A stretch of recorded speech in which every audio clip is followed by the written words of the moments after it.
Hello students, आज का अध्याय 3 तृतीयोध्यायः महर्षि दयानंद के अभ्यास में स्वागत है। हम लोगों ने अभी अभी अध्याय को अच्छे से सीखा था। स्वामी जी के विषय में अच्छे से, उनके जीवन वृत्ति के विषय में हमने समझा था और हमने आपको अध्याय में कुछ लाइनों में अंडरलाइन करवाई थी, है ना। तो उम्मीद है कि आपने उनको अंडरलाइन किया होगा और उसको आपने अपने जहन में, अपने दिमाग में, मस्तिष्क में आपने रखा होगा। आइए हम अभ्यास आरंभ करते हैं। तो जैसा कि हर एक अभ्यास में होता है, आंसर इन वन वर्ड, एक शब्द में उत्तर लिखना है। दयानंद से जन्म कस्मिन प्रदेशे अभवत। कौन से राज्य में, किस राज्य में दयानंद का जन्म हुआ था। तो आपको मालूम है कि उनका जन्म गुजरात में हुआ था, आप जानते हैं। तो आप लिखेंगे उसका एक शब्द का आंसर क्या है, गुर्जर प्रदेश। दूसरा क्वेश्चन है, दयानंद है कस्मात् बहुविधानि शास्त्राणि अशिक्षत। दयानंद ने किससे बहुत सारे शास्त्र सीखे थे। तो आप जानते हैं उनके जो आचार्य जी थे, है ना, उसमें उनके नाम में अंडरलाइन होगा स्वामी विरजानंद। तो आप एक चीज ध्यान रखिए, ये आपका ये जो है क्वेश्चन वर्ड है ना, जिस विभक्ति में रहेगा उसी विभक्ति में आंसर वाला शब्द भी रहने वाला है। कस्मात लिखा है ना, पंचमी विभक्ति, तो आंसर में भी क्या आ जाएगा, स्वामी विरजानंदात, उसमें भी पंचमी विभक्ति लग जाएगी, स्वामी विरजानंदात। तीसरा है महर्षि कस्य स्थापना कृतवान। महर्षि ने कौन सी संस्था की स्थापना की थी, बिल्कुल सही जवाब, आर्य समाज की स्थापना की थी। कस्य लिखा हुआ है क्वेश्चन वर्ड में, किसकी, तो इसमें जो आंसर होगा उसमें भी षष्ठी विभक्ति रहेगी, तो क्या हो जाएगा, आर्य समाजस्य। ठीक है, आंसर क्या रहेगा, आर्य समाजस्य। चौथा है, दयानंदः तयोः उन्नत्यः भारतीय संस्कृतेः प्रचारम् अकरोत्। किसकी उन्नति के लिए, भारतीय संस्कृति का प्रचार किया था उन्होंने, देश और समाज की उन्नति के लिए। तयोः लिखा है ना, तो आंसर में क्या लिखेंगे, देश समाज योः। तो ये आंसर हो गया। और आखिरी क्या है, दयानंद से चरितम केशाम कृते अनुकरणीयम अस्ति। दयानंद का जीवन वृत्त है, जो चरित्र है, जो किसके लिए अनुकरणीय है, भारतीयों के लिए। केशाम, तो आंसर में क्या होगा, भारतीय नाम, भारतीय नाम कृते अनुकरणीय, है ना। तो आपको केवल एक वर्ड लिखना है, भारतीय नाम।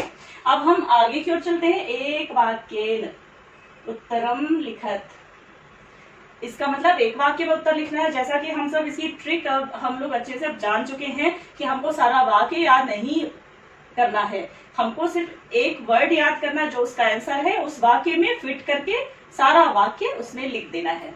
जैसे दयानंद से जन्म नाम किम आसीत। दयानंद का जन्म का नाम क्या था, इसमें अंडरलाइन है, आप लेसन में आप देखिएगा, उनका जन्म का नाम क्या था, मूल शंकरः।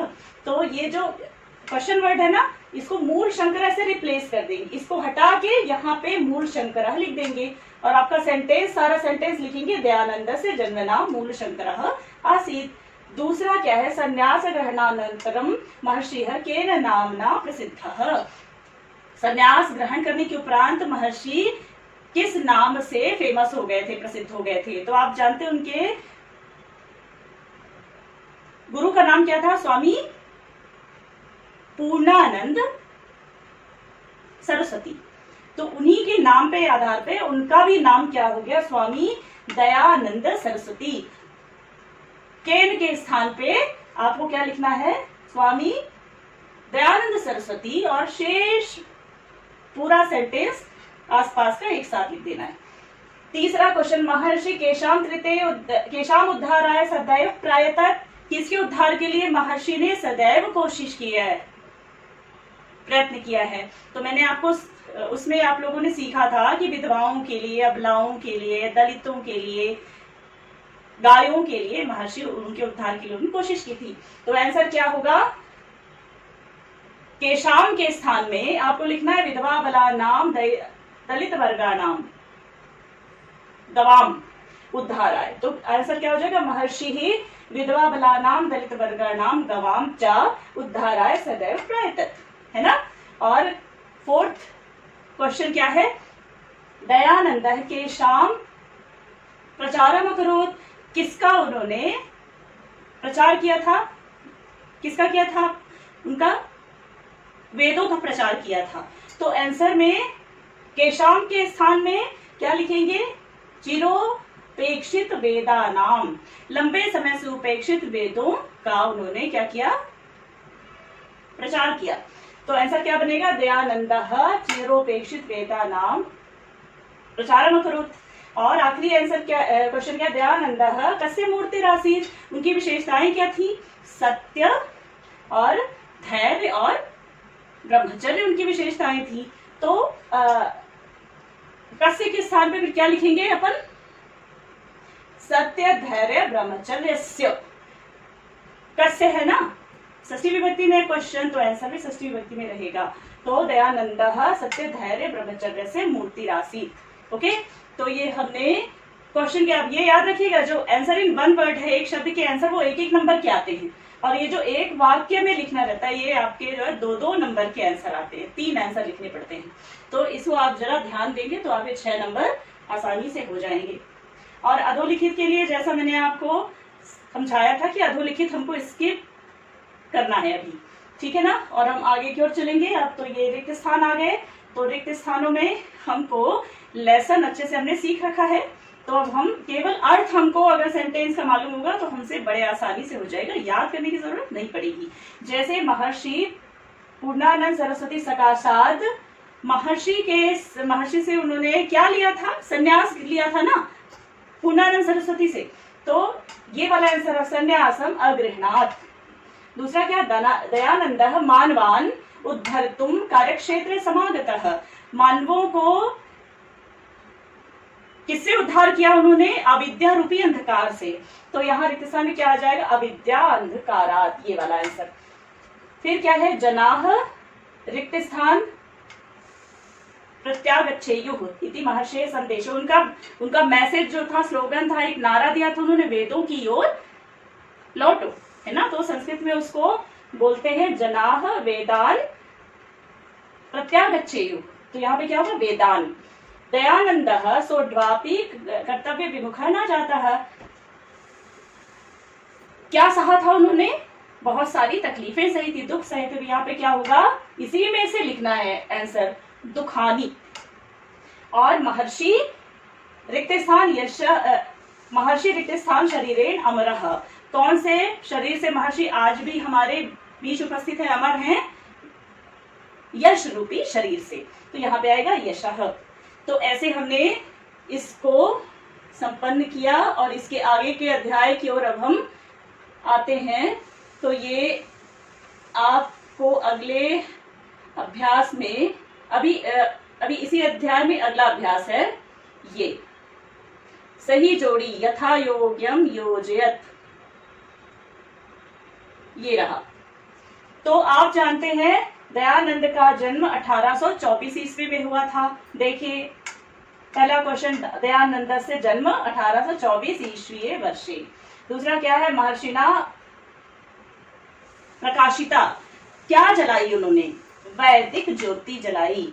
और सबसे शुरुआत में स्वतंत्रता की भावना किसके अंदर आई थी, स्वामी दयानंद जी के अंदर आई थी। तो स्वतंत्र भावना दयानंदेन जागृता। और महर्षि ने पाखंड उन्मूलन के लिए, ढोंग के दिखावे के हटाने के लिए उसको संपूर्ण देश में उन्होंने क्या किया,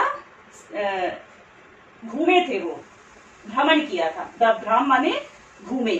और आखिरी क्या है, दयानंद विशेषता शिक्षा, दयानंद ने विशेष रूप से किस चीज की शिक्षा ली थी, योग की। तो दयानंद विशेषता योग पद्धति में शिक्षक। अब आमना पे आते हैं, हाँ और ना। ये तो आप लोग का फेवरेट होता है, आमना, हाँ और ना का लिखना है। आपको आंसर आते हो, स्टोरी आपने ठीक से सुनी हो तो बहुत आसान होता है। कथमहम अमरो भवेयम इति महर्षि चिंतायामास, कैसे मैं अमर हो जाऊं ऐसा महर्षि ने सोचा। ये वाला सेंटेंस मैंने आपको अंडरलाइन कराया था। तो ऐसा सोचा था या नहीं, हाँ सोचा था, तो ये आंसर राइट है, आम लिखेंगे हाँ। दूसरा है त्रयशीत्युत्तर अष्टादशतमे ईस्वे वर्षे महर्षि न दिवंगतः। महर्षि जो है महर्षि 1883 में दिवंगत नहीं हुए थे। तो हुए थे क्या? हाँ हुए थे। तो इसमें लिखा है नहीं हुए थे, इसलिए क्या होगा? रॉन्ग हो गया। इसमें लिखेंगे ना। दयानंद सामाजिक प्रथा नाम निवारणम कृतवान। दयानंद ने सामाजिक बुराइयां जो होती हैं उनका निवारण किया था, कोशिश की थी उसके लिए, हाँ की थी। तो ये इसमें आम लिखेंगे हाँ। और महर्षि सदृशा महात्मनाः वंद्याः न भवति। महर्षि जैसे महान आत्माएं वंदनीय नहीं होती हैं क्या? सोचिए आप, होती है या नहीं होती? होती हैं। इसमें लिखा है नहीं होती है, इसलिए सेंटेंस रॉन्ग। इसमें लिखेंगे ना। अब हम थोड़े से व्याकरण की ओर चलते हैं। इस अध्याय का व्याकरण देखना है। तो इसमें ये कुछ शब्द है उसके मूल शब्द और विभक्ति और वचन लिखने हैं। तो इसमें आपको व्याकरण नहीं समझाएंगे, सिर्फ उसके आंसर समझाएंगे। व्याकरण के लिए हम अलग से वीडियो आपके लिए तैयार करेंगे, उसमें आप अच्छे से इस चीज को आप समझिएगा। तो ये महर्षेः में मूल शब्द है महर्षि, षष्ठी विभक्ति एक वचन। नर्मदा तीरम इसमें मूल शब्द है और इसमें है सप्तमी विभक्ति एक वचन। और गवाम में गो शब्द है मूल शब्द, इसमें भी षष्ठी विभक्ति है बहुवचन। सर्वेशाम में सर्व शब्द है, षष्ठी विभक्ति है बहुवचन के साथ। और सत्यस्य में सत्य मूल शब्द है और षष्ठी विभक्ति, इसमें एक वचन है। और महात्मानः में महात्मन मूल शब्द है और इसमें प्रथमा विभक्ति बहुवचन है। जनेषु में जन शब्द है, सप्तमी विभक्ति है बहुवचन है। इन अभ्यासों के हल आप अच्छे से आप जो अध्याय में जो व्याकरण आते हैं इनका हल आप अच्छे से कीजिए। आपको व्याकरण का वीडियो अलग से अवश्य मिलेगा। अब आते हैं धातु लकार और वचन में। जैसे ये अभवत है, इसमें है भू धातु है इसमें, और इसमें लंग लकार एक वचन है। एक चीज यहाँ पे थोड़ी सी सीख लीजिए, अगर शब्द के शुरुआत में छोटा आ हो तो उसमें हमेशा लंग लकार भूतकाल होता है। जैसे अभवत, अकरोत, अशिक्षक, ठीक है ना। तो अभवत में लंग लकार एक वचन है, अकरोत में क्री धातु है, इसमें भी लंग लकार एक वचन है। और अशिक्षक में भी शिक्ष धातु है, लंग लकार है, और इसमें क्या है? बहुवचन है। अब इनमें सब में एक वचन, इसमें अलग क्यों है? क्योंकि इनमें हलंत लगी है, ये एक वचन का सूचक है, और यहाँ पे हलंत नहीं लगी है, इसलिए ये बहुवचन है। दक्ष में गम धातु है, लोट लकार है और एक वचन है। आसीत में अस धातु है, लंग लकार है और एक वचन है। आगच्छेयु में आ उपसर्ग के साथ गम धातु है और इसमें विधिलिंग है और बहुवचन है। और अब हम इसके भी आगे थोड़ा सा अभ्यास और शेष है आपका, जल्दी से हम उसको फिनिश करेंगे। तो इसको आप अच्छे से इसका अध्ययन कीजिएगा, हो सके तो इसका नोट्स बना लीजिएगा, है ना, तो आपको आसानी होगी। ये रहा आपका इस अध्याय का आगे का अभ्यास। ये देखिए, प्रत्यय इसमें बताने हैं। कृतवान है, इसमें क्री धातु है, कतवतु है प्रत्यय। गतः में गम धातु है, कृत प्रत्यय है। प्रणम्य, इसमें प्र उपसर्ग के साथ नम धातु है और ल्यप है। हमने आपको समझाया था आखिरी में अगर या हो, शुरुआत में उपसर्ग हो तो क्या होता है? ल्यप प्रत्यय होता है। उद्धर्तुम में उत उपसर्ग है, ध्री धातु है और तुमुल। और ये आखिरी में विचरण बी उपसर्ग के साथ चर धातु है और क्षत्री। इसमें भी हमने आपको समझाया था, जिस शब्द के साथ में अंत में अन आ रहा हो, ऐसे जनरल इंफॉर्मेशन के लिए, तो उसमें साधारण रूप से क्षत्रिय होता है। ठीक है, आप संधि विच्छेद में आ जाते हैं फटाफट। और ये पितृव्योपि, इसका संधि विच्छेद क्या होगा? ऐसा पितृव्यः धन अपि, इसमें विसर्ग संधि है। सदैव में सदा धन एव, इसमें वृद्धि संधि है। और ये शब्द क्या है? प्रत्यागच्छेयुः। इसका विच्छेद क्या होगा, ये देखिए, प्रति धन आगच्छेयुः, इसमें यण संधि है, और मूर्ति धन आसीत मूर्तिरासीत, इसमें विसर्ग संधि है, और महर्षिणा अस्माकं, महर्षिणा धन अस्माकं में दीर्घ संधि है। तो ऐसे हमने इस अध्याय का, तृतीय अध्याय का अभ्यास कंप्लीट किया हुआ है। इसको आप ध्यान से कीजिएगा। सबसे इंपॉर्टेंट है अध्याय के विषय में सामान्य जानकारी होना। और मैं आपको जब भी आपको अध्याय समझाती हूँ, अंडरलाइन करवाती हूँ, अंडरलाइन जरूर कीजिए, क्योंकि वो अंडरलाइन वाले सेंटेंस या शब्द या वर्ड आपके अभ्यास में उपयोग में आने वाले होते हैं। ठीक है, तो इसके साथ ही हमारा अध्याय 3 अब संपन्न होता है, और चौथे अध्याय सुभाषितानी के लिए अगला वीडियो आप अवश्य देखिए। जय हिंद।